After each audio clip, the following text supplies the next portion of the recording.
top stories tonight. In the aftermath of Okuama crisis in Delta State, Pa Dennis Okugbaye, reported to have died in military custody, released on bail to Senator Ede Dafinone. Edo State Assembly suspends all local government chairmen and deputies over alleged gross misconduct and insubordination. Senate advances bill to ban use of foreign currency in Nigeria. Cyclone Chido hits Mozambique, claims 34 lives. Glad you could join us. I'm Felicity Ezewike. Our coverage tonight begins in Delta State, southern Nigeria. After media reports about the alleged death of 81-year-old Pa Dennis Okugbaye and treasurer of Okuama community of Ughelli South Local Government Area of Delta State, Nigeria, who was arrested and detained in military detention at Bori Camp in Port Harcourt, Rivers State, the Nigerian Military Authority on Tuesday has bowed to pressure and released the octogenarian Pa Okugbaye to the senator representing Delta's Central Senatorial District, Senator Ede Dafinone. Pa Okugbaye was said to have been arrested by the Nigerian army alongside other leaders of the community in August, but his people alleged to have died in military detention after they got information about his ill health and the death of the President General of the community. Pa Dennis Okugbaye, who was reported to have died in military detention, was released on bail following the intervention of Senator Dafinone, and he is expected to produce him on demand. Recall that Senator Dafinone also used his office to effect the release of a king when he was arrested on the same issue. The sick Pa Okugbaye is currently admitted at the University of Port Harcourt Teaching Hospital, and his family members around him to take care of him. Let's go back in time and recall how this all started. The Okuama community in Delta State, Ughelli South Local Government Area, was accused of killing 17 soldiers on a peacekeeping mission on March 14, 2024. This led to a military reprisal attack that left the community devastated. A 6-week military siege denied access to media, civilians, and the state governor, Sheriff Oborewori. Notable indigents, including the traditional ruler of Ewu Kingdom, were declared wanted. A report by News Center's correspondent, Austin Azu, highlighting the community's destruction led to the military's withdrawal. The state government then persuaded the community to relocate to an IDP camp, promising to rebuild. However, in August 2024, community leaders were arrested and detained in a military base in Port Harcourt. Allegations surfaced of the President General of Okuama community had died and that the treasurer, Pa Dennis Okugbaye, also dying in military detention.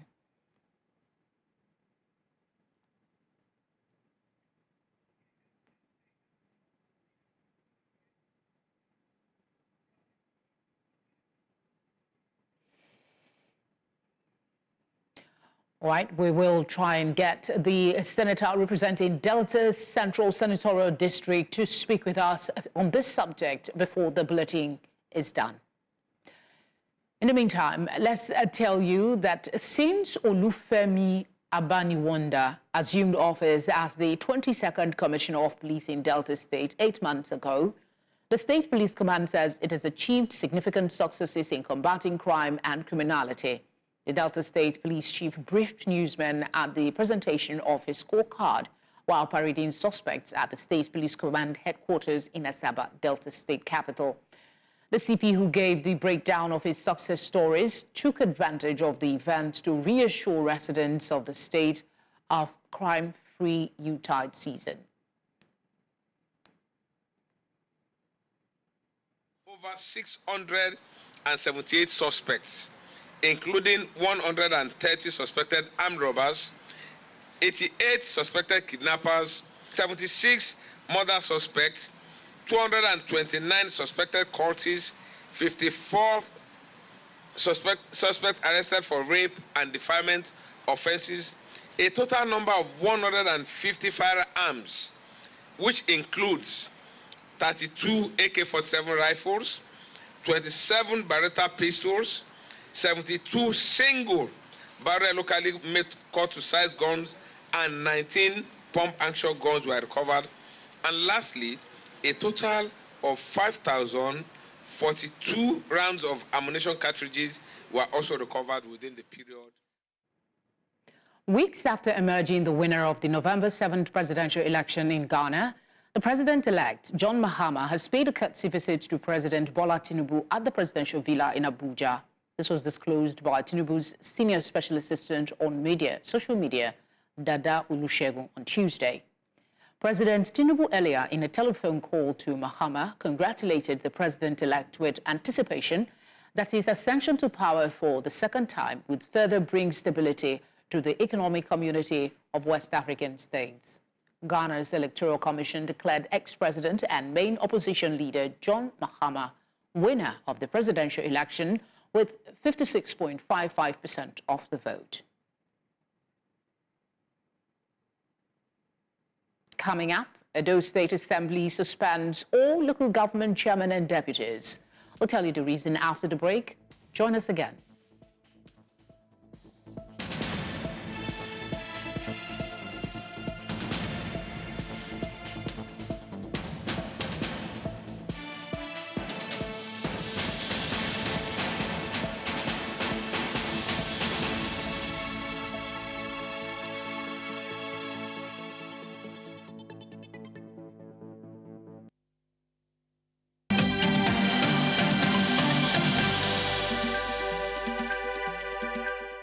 If you've just joined us, you're watching Tonight.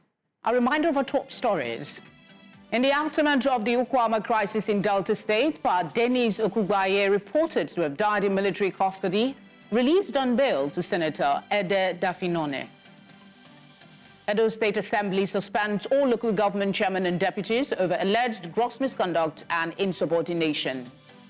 Senate advances bill to ban use of foreign currency in Nigeria. And Cyclone Chido hits Mozambique, claims 34 lives. Thank you for staying with us.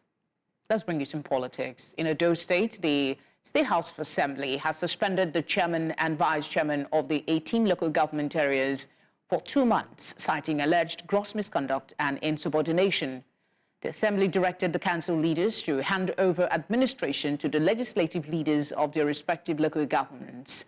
This decision followed a letter from Governor Monday Okpebholo, accusing the council leaders of insubordination after they failed to submit financial reports from September 23, 2022 to date as directed.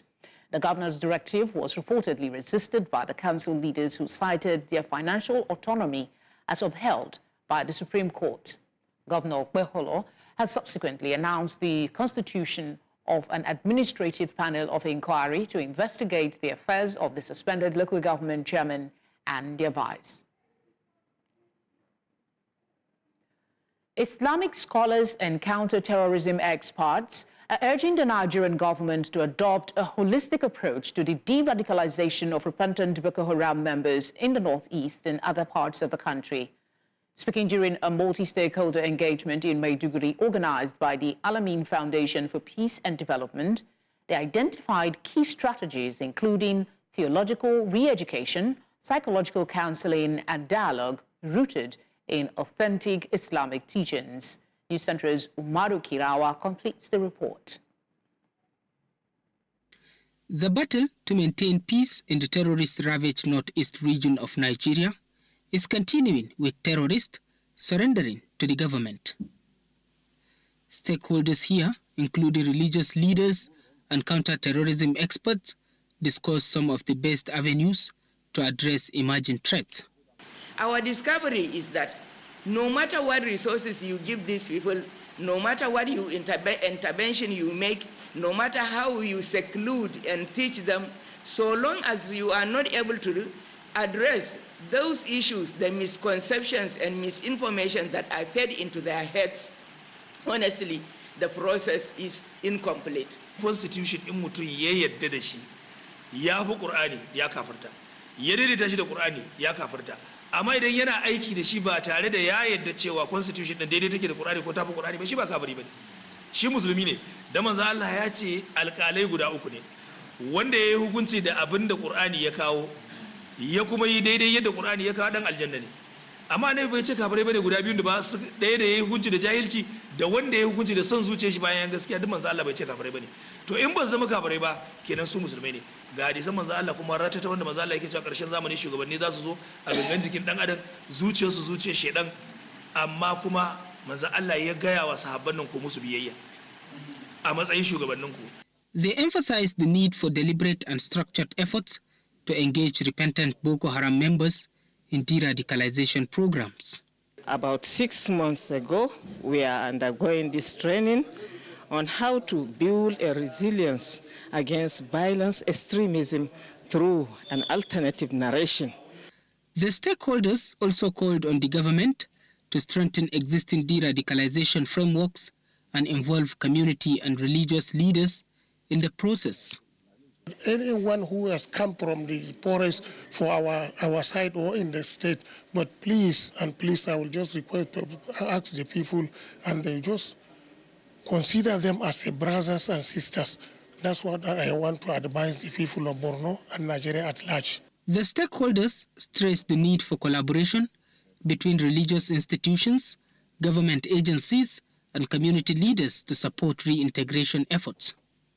In Maiduguri for News Central, Umaru Kirawa.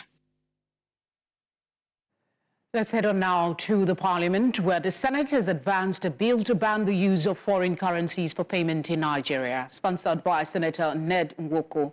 The bill proposed amending the Central Bank Act of 2007 to ensure all transactions, including salaries, are conducted in naira. Senator Nwoko says reliance on foreign currencies like the dollar and pound undermines the naira's value and worsens economic challenges. He describes the practice as a colonial relic that threatens Nigeria's economic independence. The proposed law aims to promote the local currency and strengthen the country's financial system. The bill has now scaled its first reading in the Senate. To discuss this, we're joined by Nii Duale, founding partner Duale Ovie, and Alex Adedipe Law Firm. Thank you very much for joining us. How do you see the banning of the use of foreign currency and its impact on the economy, both positively and negatively? Could it lead to demand for the naira, potentially boosting its value? Okay, so the first thing is, like I mentioned, the bill we've looked at is basically something that we saw as early as October. So we're not sure exactly what was passed today by the Senate. But I think the first thing is that it's going to have both positive and negative effects on the economy. And the reason why I say that is, in Nigeria right now, and for the past few years, what you see is that people are holding dollars as a hedge against inflation, to basically deal with whatever the cost pool inflation that we have in Nigeria is. So what I think is that in terms of what the effect will be, you will find a better reliance in terms of people utilizing the naira, hopefully, and then obviously we'll be able to move away from dollarization of our economy as we currently see. But in the long run, essentially what we'll see is that if this is properly effected and implemented, it will have the effect of reducing demand on foreign currencies and then basically help to shore up the value of the naira. What is the likelihood that this bill will sail through? I mean, considering all that we know about Nigeria and the love for foreign currencies. Okay, so I'm going to say something here. The first thing is that there's currently a regulation, or I'll say a guideline, that basically says that everything relating to transactions and contracts in Nigeria must be denominated in naira, essentially saying that naira is the legal tender. But again, that is just a guideline. So I suspect that one of the things that they're trying to correct here is the fact that it would be good for this to now be a legislation that basically can be implemented and has the force of law. All right. I'm afraid we're time for us, so we'll have to thank you for giving us your time. Hopefully we can speak more on this in the future. All right. Thank you very much. All right. Let's take a look at the insurance industry reform. The Nigerian Senate has passed the 2014 Nigerian Insurance Industry Reform Bill. The passage followed the consideration of a report of the Committee on Banking, Insurance and Other Financial Institutions presented by the committee chairman, Senator Ede Dafinone, during Tuesday's plenary session. We have details in this report. Who presented the report, told his colleagues that its proposition sought to essentially consolidate various existing legislations regulating the business of insurance in the country. The federal lawmaker representing Lagos East Senatorial District noted that another major objective of the bill was to enable Nigerians have a say in determining a better future for themselves. After the public hearing, the committee painstakingly analyzed the presentations made at the public hearing by some key stakeholders, and some of the summary will include that on the whole, the inputs made on the proposed bill as recommended by the committee for the approval of the Senate will go a long way in providing a comprehensive legal framework for the regulation and supervision of all manner of insurance businesses in Nigeria in order to ensure that the industry is able to successfully compete on a global level and also improve international competitiveness of Nigeria's insurance industry. In their various contributions, senators voiced their concerns over the proposed minimum capital requirement of 35 billion naira for reinsurance businesses. They argued that the status quo should be maintained due to the prevailing economic dynamics in the country. My amendment is that in view of the fact that subsequent increase in the insurance capital base have been leading to the death of insurance company in Nigeria, and reflective on the economy, I propose that the existing capital base of Nigeria Insurance Company, which is not even backed up by any law so far, should be retained, rather than going to 45 billion. Insurance companies ought to even be bigger. They ought to be bigger than even banks. Insurance companies actually even own banks. Ruling on the passage, the Deputy President of the Senate, Senator Jibrin Barau, who presided over the session, said this bill would help inspire a turnaround for the Nigerian insurance industry. Of the Federation of Nigeria, 2004, the National Insurance Corporation of Nigeria Act Cap 54N, Laws of the Federation of Nigeria, 2004, the Nigerian Reinsurance Corporation Act Cap N131, Laws of the Federation of Nigeria 2004, to provide for a comprehensive legal and regulatory framework for insurance business in Nigeria and for related matters 2024, third reading taken and passed, will really help in reshaping our economy for the better. According to the sponsor of the bill, Senator Ede Dafinone, one major highlight is that it will help create a robust legal and regulatory framework for the insurance sector, helping it to contribute positively to Nigeria's financial ecosystem. Earlier, we brought you the story of the release of the detained treasurer of Okuama community in Delta State, Pa Dennis Okugbaye. We are now joined to discuss this development by the senator representing Delta Central Senatorial District, Ede Dafinone. Senator, thank you very much for joining us. What is the state of health of Pa Okugbaye, and what can you tell us where he is at the moment? Good evening, and good evening to your viewers as well. I met with Pa Dennis Okugbaye this afternoon at the Port Harcourt University Teaching Hospital. He was a little bit foggy. He is quite an elderly man. I would guess he is in his early 80s.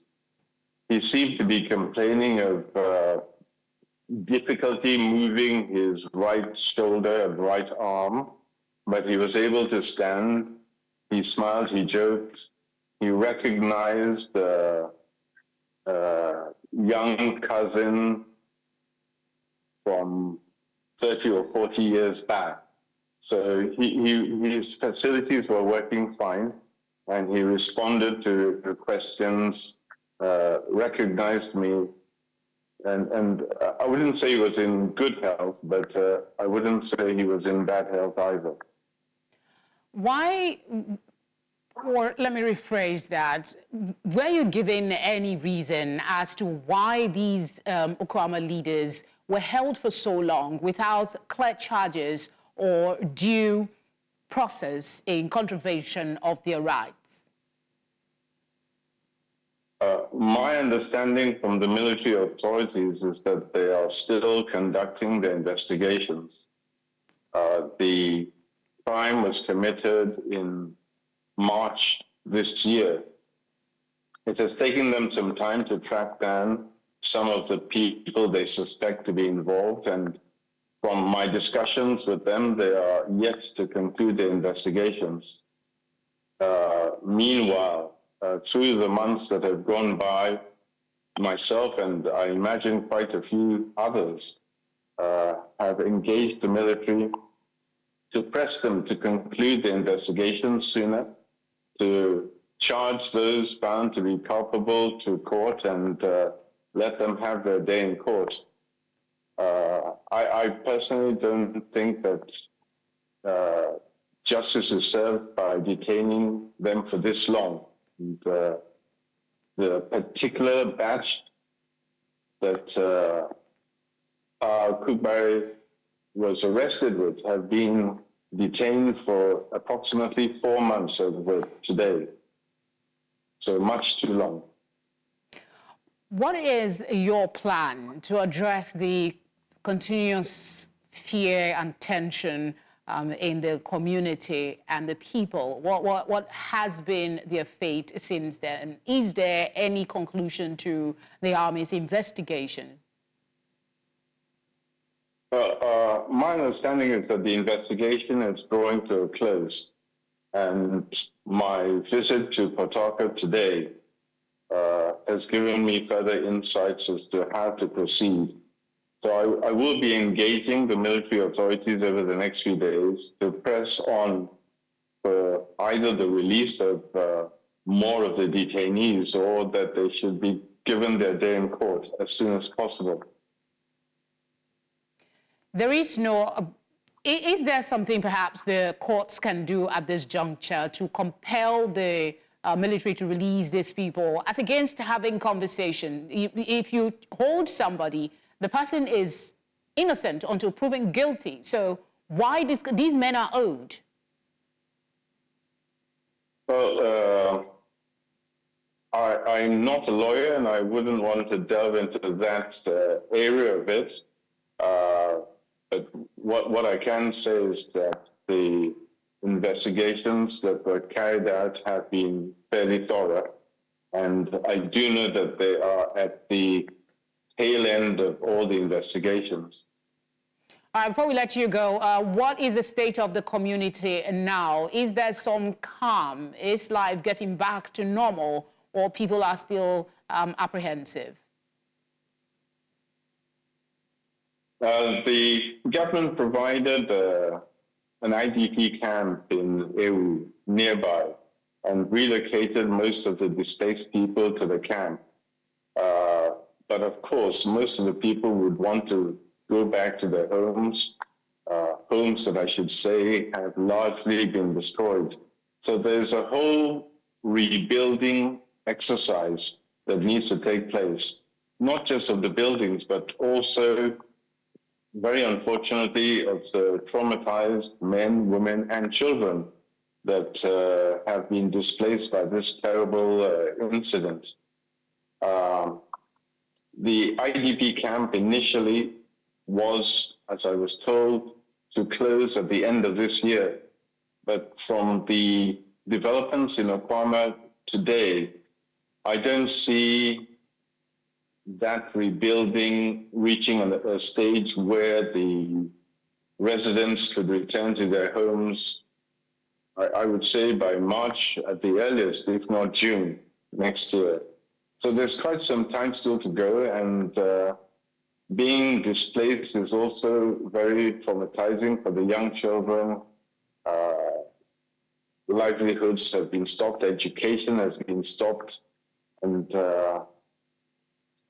it's something really both the state and federal government should join hands in to try and rehabilitate those people as soon as possible. Bearing in mind, of course, that the gruesome incident that happened in March earlier this year was not carried out by, I was going to say all the residents of Okuama, but I would say it was less than 1% of the residents of Okuama, maybe even much, much less, if at all. So to have a whole village punished in this way is really, really sad. All right, Senator, we'll have to leave it there. Thank you so much for speaking with us and for the work you're doing for the community. Thank you very much.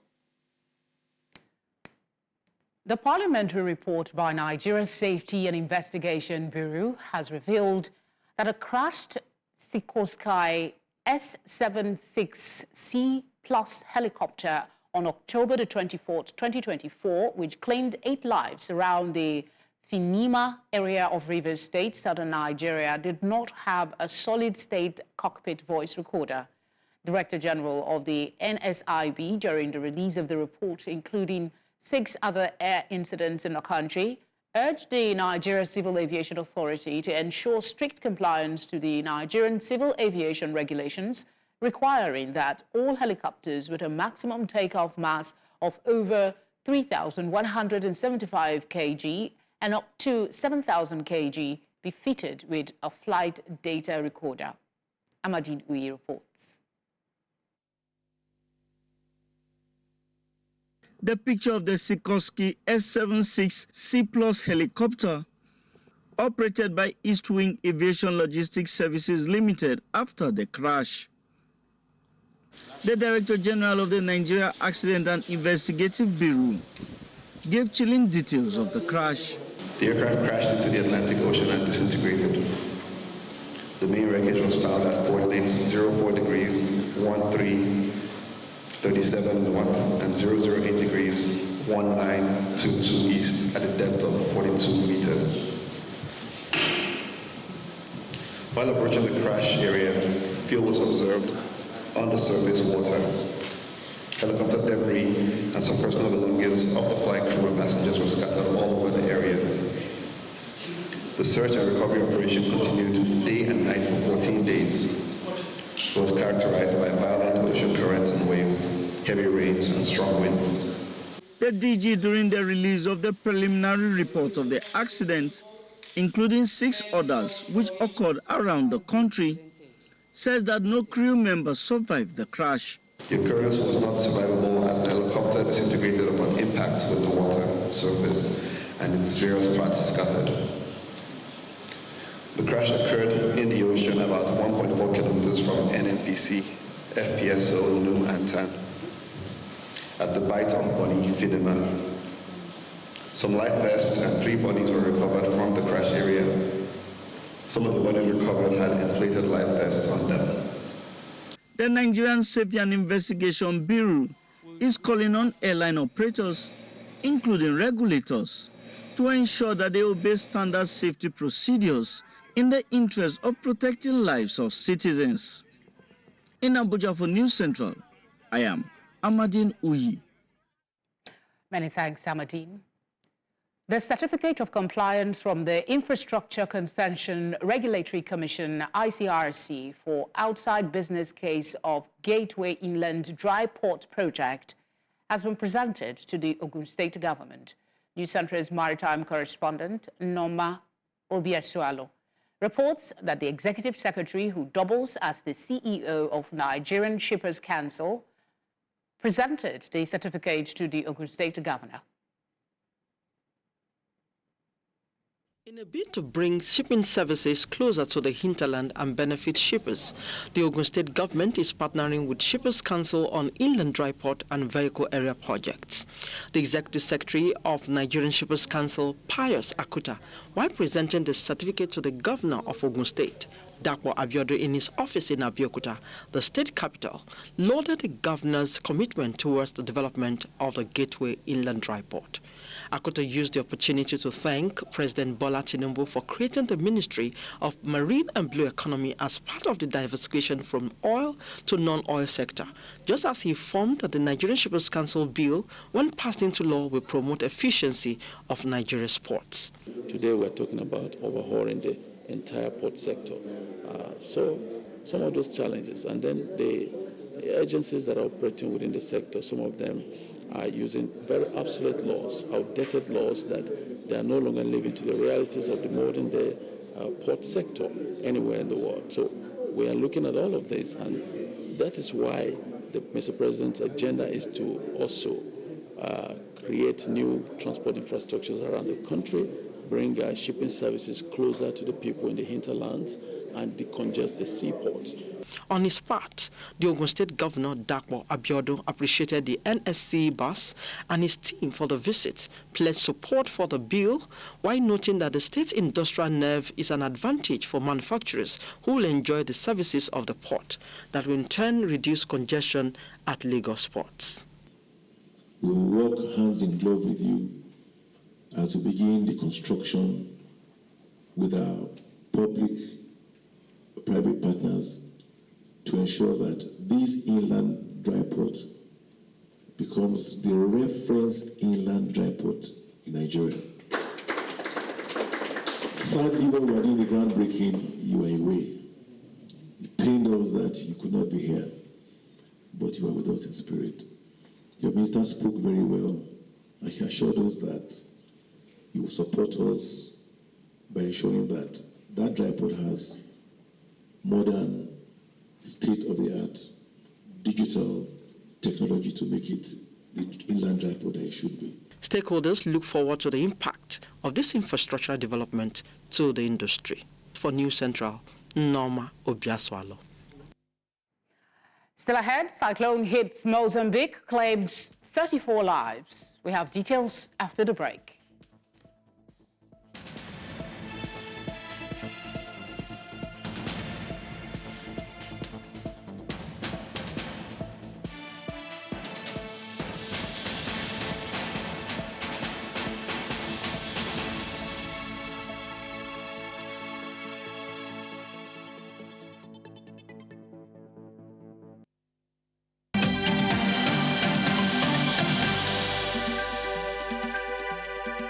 National Institute of Risk and Disaster Management of Mozambique on Tuesday announced that the country has been hit by Cyclone Chido, a natural disaster that has so far claimed at least 34 lives.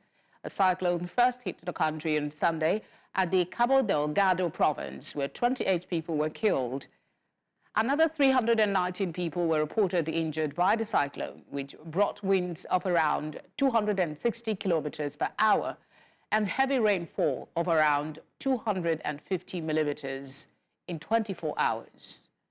Nearly 23,600 homes and 170 fishing boats were destroyed, and 175,000 people affected by the storm.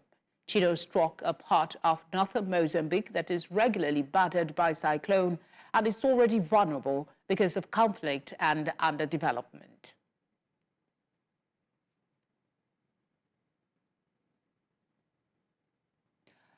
Let's go over to our business desk for today's update. Business news in association with Money Master PSB, the easy way to master your money. In business, Nigeria exported goods worth 1.54 trillion naira to Economic Community of West African States in the third quarter of 2024. This is according to the National Bureau of Statistics. Meanwhile, imports from the region stood at a modest 82 billion naira. Ivory Coast was Nigeria's top trading partner within ECOWAS, importing 662.71 billion naira worth of goods, followed by Togo at 574.93 billion naira. Together, these two countries accounted for 97.6% of Nigeria's exports to ECOWAS. Petroleum oils and oils obtained from bituminous minerals dominated Nigeria's exports, valued at 1.29 trillion naira and constituting 83.45% of the total. The NBS noted that the top 5 exported products made up 93.13% of the country's exports to the region.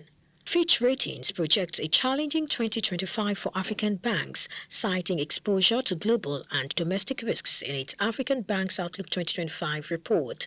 The sector faces potential pressure from falling commodity prices and inflationary strains on households and businesses. While reduced interest rates are expected to boost credit demand, stabilize exchange rates, and encourage investment, asset quality risks will persist. Impaired loan ratios could decline slightly due to loan growth and easing inflation. Strong pre-impairment profits from higher interest rates, non-interest income, and operational efficiency will support resilience. However, profitability may dip in markets with reduced government bond yields. Fitch expects most banks to maintain robust capital, funding, and liquidity despite a challenging operating environment. And in East Africa, Ethiopia's parliament passed a long-anticipated law on Tuesday permitting foreign banks to operate in the country. This marks a significant step in the government's push to attract foreign investment and open up its tightly regulated economy, one of sub-Saharan Africa's largest. The legislation allows foreign banks to establish subsidiaries, branches, or representative offices and purchase shares in local banks, though ownership by foreign investors is capped at 40%. While the move aims to boost the economy, concerns persist over local banks' ability to compete. Ethiopia's banking sector is currently dominated by state-owned Commercial Bank of Ethiopia. Despite some opposition, the law received overwhelming parliamentary approval, highlighting the government's commitment to economic reforms under Prime Minister Abiy Ahmed. On the international scene, the UK's FTSE 100 fell 0.6% on Tuesday, reaching a near one-month low, as investors processed robust wage data and anticipated the Bank of England's policy decision later this week. Bunzl led losses on the index, dropping 4.4% due to lowered annual profit projections linked to persistent deflation, particularly in its continental Europe division. This dragged the general industrial sub-index down 2%.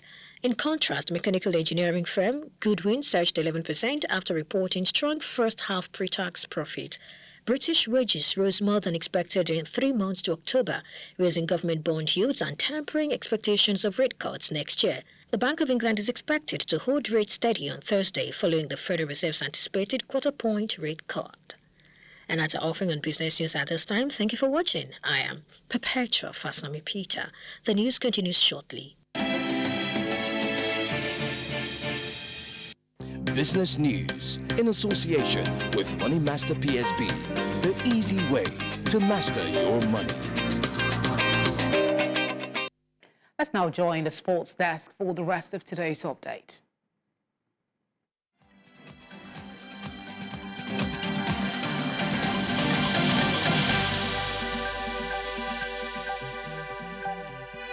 Sports Update, brought to you by Corn Oil.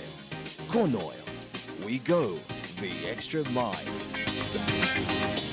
Hello and welcome to Sports.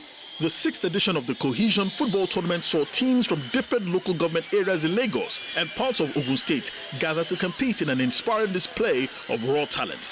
The event, which has grown over the years, with this season featuring 44 teams, marks a significant event in the Lagos football calendar. Convener of the tournament, Damilare Obagbemi, spoke about the exciting journey so far. It's been glamorous, it's been fantastic, it's been a success all through. You know, from having 7 teams to having over 44 teams participating at this year's Cohesion Football Tournament, and having over 1,000 kids converge together to play good football on a proper pitch of play, you know, shows that success will definitely happen if you remain consistent, and that's what Cohesion Football Tournament is all about. Let's be sincere with ourselves. Not all of them might become successful footballers tomorrow, you know, but the idea is to encourage them to do whatever they want to do. Yeah, focus on what you want to do and merge education with football. Yes, it can work simultaneously and it can help you achieve every of our dream, and that's why we've chosen that age bracket between the ages of 9 to 15. You know, it's a very, very critical age bracket that helps kids, you know, develop physically and mentally. So we decided to tap into that particular age bracket to encourage them to play football, go to school, and to move them away from joining bad gang. Yes. The Nigeria Premier League has imposed a 3 million naira fine on Ikorodu City Football Club and ordered the team to play their next 2 home games behind closed doors. The sanctions follow an incident involving an individual who assaulted coach Sulaiman Kamil of Remo Stars after the matchday 17 fixture between Ikorodu City and Remo Stars at the Mobolaji Johnson Arena. The league body also directed the club to identify and ensure the prosecution of the assailant.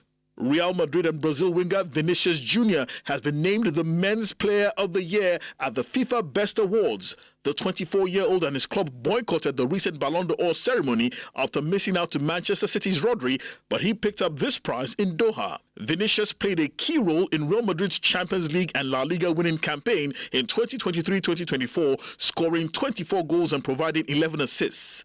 At the same ceremony, Barcelona midfielder Aitana Bonmati was named the Women's Player of the Year for the 2nd year in a row. 26-year-old Bonmati won every possible trophy at club level last season as Barcelona secured a historic quadruple, winning La Liga Femenina, the Champions League, the Supercopa, and Copa de la Reina. And finally, Nigeria's senior men's rugby national team, the Black Stallions, are currently in Tunisia getting ready for the African Rugby Cup, slated to begin on the 18th of December. The Stallions, who arrived in the host city of Jamal over the weekend, will compete against host nation Tunisia, Ghana and Zambia in the group stage. The winner of the group will advance to face Morocco, the reigning champions from the other qualifiers, for a spot in the final phase of the competition. The tournament marks Nigeria's return to 15-a-side rugby competition for the first time since 2019. The Stallions are hoping to put up a strong and impactful showing and reignite Nigeria's presence on the international rugby scene.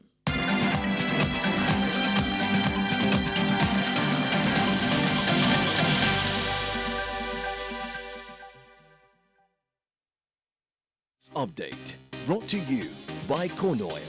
Corn Oil, we go the extra mile. Up next is entertainment.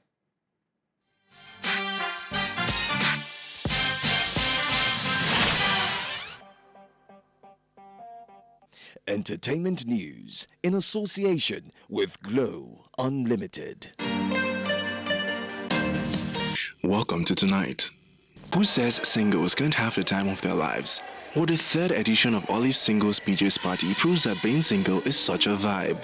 It's all about good vibes, cozy pajamas, and unforgettable memories as journalists, event hosts, and New Central TV's very own Olive Modi through the ultimate festive bash. From exciting karaoke games to TikTok dance challenges that had everyone on their toes, to heartwarming emotional moments that reminded us all of the beauty of connection and friendship. And talk about a feast with plenty of delicious food and drinks flowing. No one was left hungry or thirsty. The party hit a high note with a special guest appearance by Johnny Drill, who serenaded the crowd with soulful melodies, making the night even more magical. The energy was electric, the entertainment unmatched, and let's not even get started on those killer dance moves. I'm so proud of Olive. I'm so happy that she can organize something like this, single-handedly and with some good friends.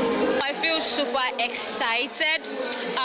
When I dropped the comments on Instagram, I didn't think at all that I was going to be selected. But when I got the message I was selected, in fact, my excitement started then. So I'm excited today. It's been fun meeting with other ladies, pictures, dancing, doing TikTok, things that I would normally not do. It's been fun. It's not even Christmas yet, and I'm even having everything. I don't even know what is happening right now. Is my best Christmas gift. I feel really good. Like, this has been a really good day for me because I've had quite a year, and I think that in the last few months this has been my happiest, so I'm really happy about this. Olive Modi worked her magic as the ultimate host, keeping the crowd entertained and the vibe alive. It was not just a party, it was an experience with so much fun, joy, and holiday cheer. Santa definitely came early this Christmas for all single ladies. Mariah Carey Irish All I Want for Christmas Is You continues its reign as the ultimate holiday anthem, setting yet another historic milestone. The 30-year-old classic notched its 16th week at #1 on the Billboard Hot 100, making it the longest reigning solo female hit in chart history. Boosted by vinyl, cassette and CD sales for its anniversary, this historic feat ties Mariah's One Sweet Day with Boyz II Men as the longest reigning #1 by a female artist, but Christmas claims the title solo. The Christmas Queen also extended her record as the artist with the most accumulated weeks at #1 on the Hot 100 and on March 95 weeks, further solidifying her title as the Queen of Christmas and chart supremacy. And that's all on entertainment tonight. Trust Roy for News Central.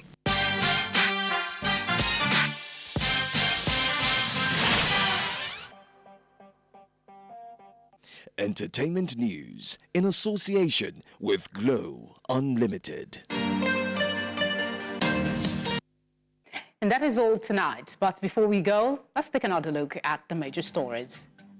In the aftermath of Okuama crisis in Delta State, Pa Dennis Okugbaye, reported to have died in military custody, released on bail to Senator Ede Dafinone. Edo State Assembly suspends all local government chairmen and deputies over alleged gross misconduct and insubordination. Senate advances bill to ban use of foreign currency in Nigeria. We also brought you news that Cyclone Chido hits Mozambique and has taken 34 lives so far. You can catch up on all the latest stories by watching News Central live on DSTV channel 422, Star Times channel 274, Avo TV, and on YouTube. As always, it's been a pleasure bringing you the news. Thanks for watching and have a good night.